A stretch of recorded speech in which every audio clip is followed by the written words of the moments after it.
আসসালামু আলাইকুম dear viewer, software YouTube চ্যানেলে আপনাকে স্বাগতম। এই ভিডিওতে আমরা কিছু বিল্ট ইন ফাংশন দেখব যেগুলো আমাদের কাজ করতে গিয়ে অনেক সময় ইউজ হবে। যেমন ধরুন, ইউজার কোনো ইনপুট দিচ্ছে, তার নামে ইনপুট দিচ্ছে, কিন্তু সে যদি কোনো HTML ট্যাগ ইনপুট দিয়ে থাকে তাহলে সেক্ষেত্রে আমরা এই HTML ট্যাগগুলোকে রিমুভ করে দেব। তো চলুন শুরু করা যাক। শুরুতে আমি চেক করি আমার জাম্প কন্ট্রোল প্যানেলের অ্যাপাচি মাইস্কিউএল অলরেডি স্টার্ট আছে।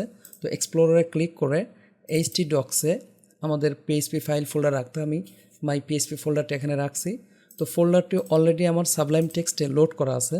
তো এখানে একটি ফাইল আমরা তৈরি করে নাম দিলাম function.php control-s। ওকে, PHP। খেয়াল করুন, এখানে আমি শুরুতেই একটি স্ট্রিং নিয়ে নেই।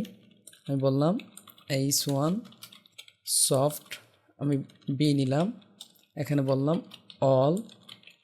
ওকে, এই জায়গায় আমি h1 ক্লোজ করলাম।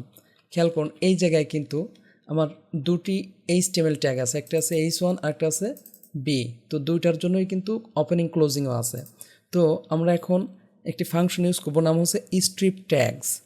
তো ইকো স্ট্রিপ ট্যাগস str এর কাজ হলো এই স্ট্রিংয়ের ভিতরে যত HTML ট্যাগ আছে বা XML ট্যাগ আছে বা PHP ট্যাগ আছে সবগুলোকে সে কী করবে, আউট করে দেবে। কন্ট্রোল-S। চলুন আমরা আউটপুট দেখি। ওকে, লোকাল হোস্ট মাই PHP ফোল্ডারের নাম দিলাম।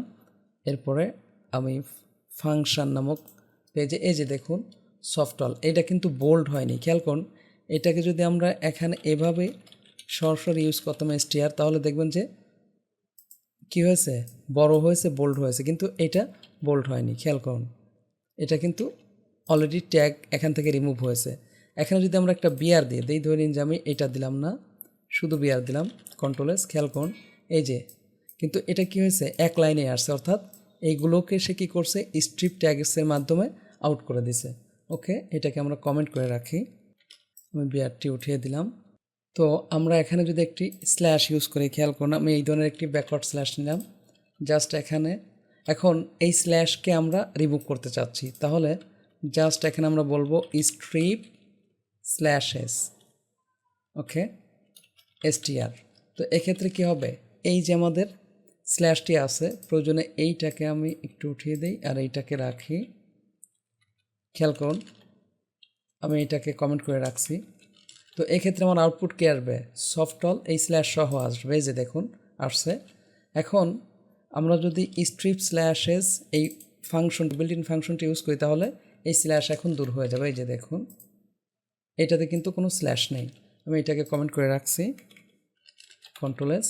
এই যে দেখুন, কোনো স্ল্যাশ নেই।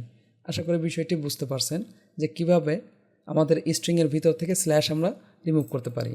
এটাকে আমি কমেন্ট করে রাখি। তো এখন আমরা যেই বিষয়টি দেখব, আমরা চাচ্ছি যে ধরে নিন যে, খেয়াল করুন, এখানে আমি এটা ইউজ করলাম। তো আমি চাচ্ছি যে এই দুইটার এপাশে ওপাশে স্ল্যাশ যোগ করব। তো আমি এর জন্য সিঙ্গেল কোটেশন উভয় পাশে ইউজ করছি। এখন এই জায়গায় আমি একটি ভেরিয়েবল নিয়ে নেই, bassign, জাস্ট আমরা বললাম অ্যাড স্ল্যাশেস। তো যে কোনো স্ল্যাশও আমরা অ্যাড করতে পারবো এইভাবে অ্যাড স্ল্যাশেস বিল্ট ইন ফাংশনটি ইউজ করে। তো এখানে আমি জাস্ট আমার স্ট্রিংটি দিয়ে দেই str। এখন যদি ইকো বি দেই, খেয়াল করুন, এই যে এইদিকে কিন্তু অলরেডি স্ল্যাশ অ্যাড হয়েছে, অর্থাৎ সবসময়ই সিঙ্গেল কোটেশনের বা ডাবল কোটেশনের আগে স্ল্যাশ অ্যাড হয়ে থাকে। যেমন ধরে নিন যে আমি এই জায়গা সিঙ্গেল দিলাম, আর এখানে, কারণ আমরা জানি এভাবে তো সিঙ্গেলের ভিতরে সিঙ্গেল কোটেশন ইউজ করা যায় না, তাহলে তোমার এরর আসবে। এই যে দেখুন এরর আসছে। তো এখানে আমি ইউজ করলাম ডাবল কোটেশন, আমি এখানে বললাম চ্যানেল। তাহলে কি হবে, এই ডাবল কোটেশনের আগে একটি স্ল্যাশ অ্যাড হবে, এই ডাবল কোটেশনের আগে একটি স্ল্যাশ অ্যাড হবে। ধরে নিন যে আমি এখানে আরেকটা ইউজ করলাম, তাহলে আমার কয়টা স্ল্যাশ অ্যাড হবে, 3টা। খেয়াল করুন, এই যে দেখুন 3টা স্ল্যাশ কিন্তু আমার অ্যাড হয়েছে। তো আশা করি বুঝতে পারছেন যে কীভাবে যে কোনো HTML ট্যাগ আমরা স্ট্রিং থেকে রিমুভ করতে পারি, বা স্ল্যাশ আমরা স্ট্রিং থেকে দূর করতে পারি, বা সেই সাথে আমরা কীভাবে স্ল্যাশ অ্যাড করতে পারি। যদি ভিডিওটি ভালো লেগে থাকে প্লিজ লাইক করবেন এবং কমেন্ট করে আপনার অনুভূতি জানাবেন। আর যদি চ্যানেলটি সাবস্ক্রাইব করে না থাকেন প্লিজ সাবস্ক্রাইব করবেন। পরবর্তী ভিডিওতে দেখা হচ্ছে। আল্লাহ হাফেজ।